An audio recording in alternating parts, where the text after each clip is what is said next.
দেখুন, বিগত ১ বছরে আমরা অনেকবারই শুনেছি যে শেখ হাসিনা এই চলে আসলো, এই টুক করে বাংলাদেশে ঢুকে পড়লো।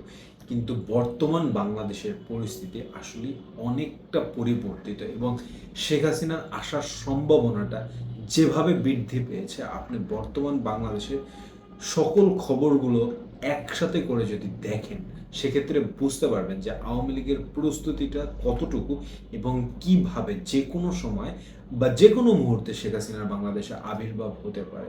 আমি আপনাদের কাছে কিছু তথ্য তুলে ধরছি, যার দ্বারা আপনারা নিজেরাই বুঝতে পারবেন যে কতটা সম্ভাবনা বর্তমান বাংলাদেশে যেকোনো সময় শেখ হাসিনা ফিরে আসার এবং তাদের পরিকল্পনায় তারা কতটুকু এগিয়ে গিয়েছে। যেমন প্রথম, আমরা এই নির্বাচনের যে আমেজটা শুরু হয়েছে বা নির্বাচনের যে তারিখটা, নির্বাচন কমিশন থেকে নির্দেশনা এসেছে যে ফেব্রুয়ারি মাসে নির্বাচন হবে, এটা নিয়ে সবারই উৎসাহ বা উৎসব মুখর একটা পরিবেশে থাকার কথা ছিল। কিন্তু সেটা না হয় এই যে তারেক রহমানের গতকালকের একটা প্রতিবেদন যে বাংলাদেশ নির্বাচন বানচাল করার জন্য অনেক ধরনের ষড়যন্ত্র শুরু হয়ে গিয়েছে। আজকের রুহুল কবির রিজভির একটি বক্তব্য আপনারা দেখলে হতবাক হবেন যে নির্বাচনকে বিলম্ব করতে বিভিন্ন ধরনের ষড়যন্ত্রে বেশ কিছু সংগঠন লিপ্ত হয়েছে।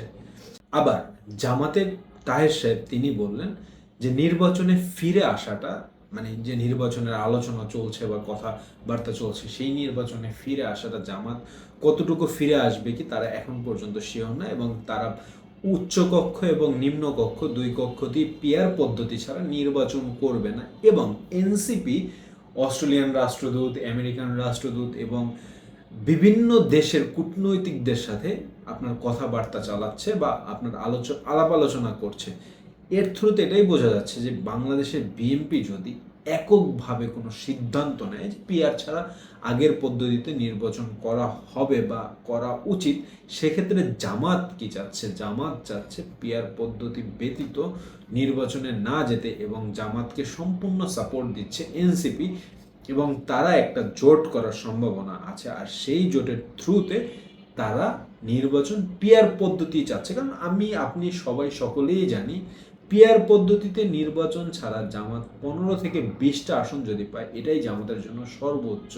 এবং বর্তমান বাংলাদেশের প্রেক্ষাপটে জামাত যদি মনে করে যে হ্যাঁ আমরা অনেক বড় একটা দল, জামাত কখনোই একটা বড় দল হিসেবে ছিল না, সবসময় 3 নাম্বার বা 4 নাম্বার দল হিসেবেই গণ্য করা হতো। প্রথমে আওয়ামী লীগ বা প্রথমে বিএনপি, যে যখন ক্ষমতায় থাকে তার উপরে নির্ভর করতো। দ্বিতীয়ত সবসময় চলে আসতো জাতীয় পার্টি বা জামাত, এই দুইটা তৃতীয় বা চতুর্থ পজিশনে অলওয়েজ থাকতো। কিন্তু জামাত যদি চিন্তা করে এককভাবে তারা বাংলাদেশের ক্ষমতায় আবির্ভাব করবে, সেটা জামাতের একটা ভুল ধারণা। সো আমরা এবার আলোচনায় আসি।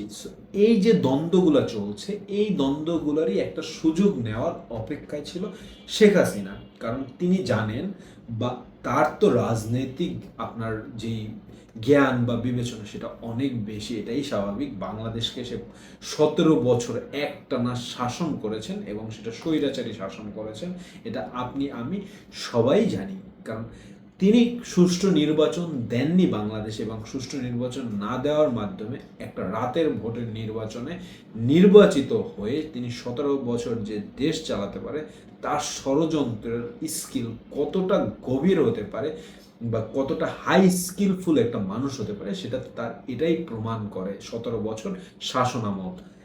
সো তারা অবশ্যই আগের থেকে ধারণা করতে পারছিলেন যে হ্যাঁ জামাত বিএনপির একটা কনফ্লিক্ট হবে নির্বাচনের আগ মুহূর্তে, এবং এই কনফ্লিক্টটা বিভিন্নভাবে বাড়িয়ে দেওয়ার জন্য বিভিন্ন আমলা এবং আওয়ামী লীগের তো আপনার যারা দোসর ছিল তারা তো আর বাংলাদেশ ছেড়ে যায় না, বা যে আমলারা ছিল তারা তো আর বাংলাদেশ ছেড়ে যায় না, সেই আমলারা বিভিন্নভাবে ইনফ্লুয়েন্স করে এই দলগুলোকে একটা কনফ্লিক্ট অবস্থায় নিয়ে আসতে সক্ষম হয়েছে। এবং এই কনফ্লিক্টটা যখন আসবে তার জন্য আওয়ামী লীগ কী প্রস্তুতি নিয়েছে, তারা আগের থেকে নিজেদের নেতাকর্মীদের বিভিন্নভাবে প্রশিক্ষণ দিয়ে রাখছে, এবং তারা এই ধারণায় আছে যখনই তাদের নেত্রী বাংলাদেশে আগমন ঘটবে, একভাবে মানে সবাই ঝাঁপিয়ে পড়বে বাংলাদেশের বিভিন্ন গুরুত্বপূর্ণ স্থাপনাগুলোতে, এবং বাংলাদেশকে অচল করে দিয়ে তারা ক্ষমতার দখল করবে বা বাংলাদেশকে একটা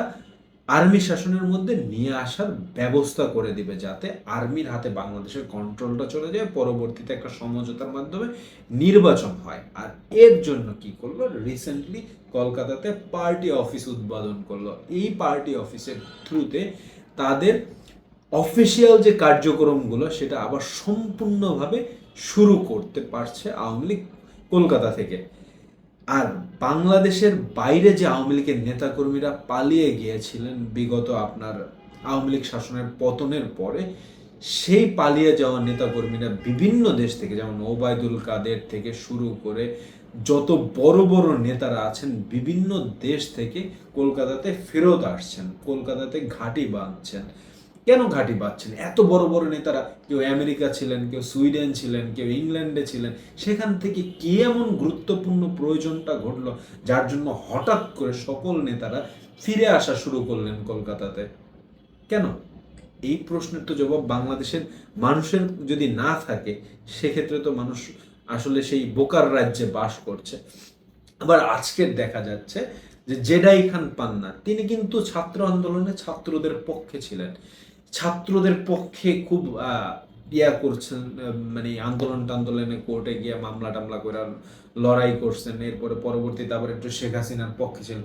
আজকের তিনি আপিল করেন যে আমি শেখ হাসিনা লয়ার হিসাবে নিযুক্ত হতে চাই নিজের থেকে।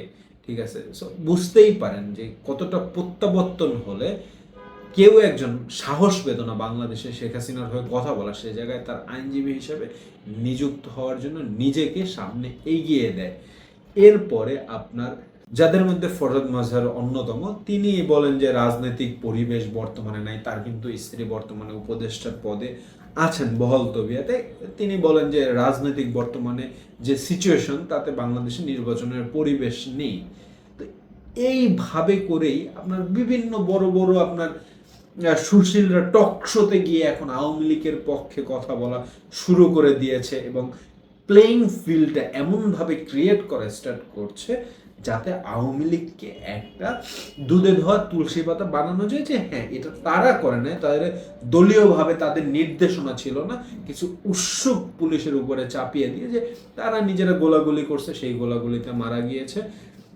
যেমন আবু সাইদের যে ঘটনাটা আমরা দেখতে পেয়েছি ভিডিও ফুটেজে, সেটা নাকি এআই দিয়ে বানানো হয়েছে।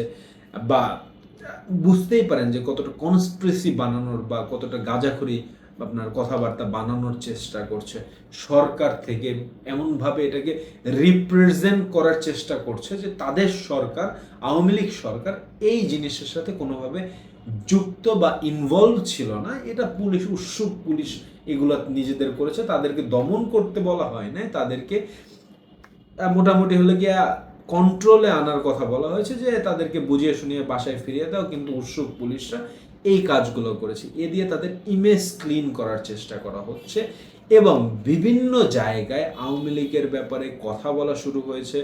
ইভেন আজকের একটা নিউজ দেখবেন যে বান্দরবনে আপনার পুলিশ খবর পায় যে নিষিদ্ধ আওয়ামী লীগের বিচ্ছিন্ন একটা মিছিল নিয়ে কিছু লোকজন মিছিল করছে এলাকাতে, তারা সেই স্থানে তাদেরকে ধরতে যায় বা আপনার সেই মিছিলটাকে ছত্রভঙ্গ করতে যায়। তো আওয়ামী লীগের সেই নেতারা উল্টো পুলিশকে ধাওয়া করে তাদেরকে গুরুতরভাবে আহত করে, মারধর করে। সো বুঝতে পারেন কতটা ভয়াবহ সিচুয়েশন তৈরি হতে যাচ্ছে আস্তে আস্তে। তো দিন যতই যাবে, নির্বাচনের দিকে যতই এগোবে, যদি জামাত, বিএনপি এবং এনসিপি তাদের দ্বন্দ্ব শেষ না করে যদি একটা নির্দিষ্ট স্থানে পৌঁছাতে না পারে, সেক্ষেত্রে এই দ্বন্দ্ব তো আপনার মোটেও সমাধান হচ্ছে না, বরঞ্চ তাদের দ্বন্দ্বের যেই ফায়দাটা আছে সেটা আওয়ামী লীগ অবশ্যই নিবে, এবং রাজনৈতিক যে অস্থিরতাটা শুরু হয়েছে, এই অস্থিরতাটার ফায়দাটা কাজে লাগিয়ে আওয়ামী লীগ অবশ্যই প্রত্যাবর্তন করার খুবই দ্রুত চেষ্টা করবে। এবং আওয়ামী লীগ আপনারা এতটুকু ভালো করেই জানেন, তারা সুযোগে সদ্ব্যবহার করার জন্য অত্যন্ত তুখর এবং বলা যায় যে মেধাসম্পন্ন একটা দল, যারা কখনোই সুযোগকে হাতছাড়া করে না এবং সুযোগকে সঠিকভাবে কাজে লাগায়।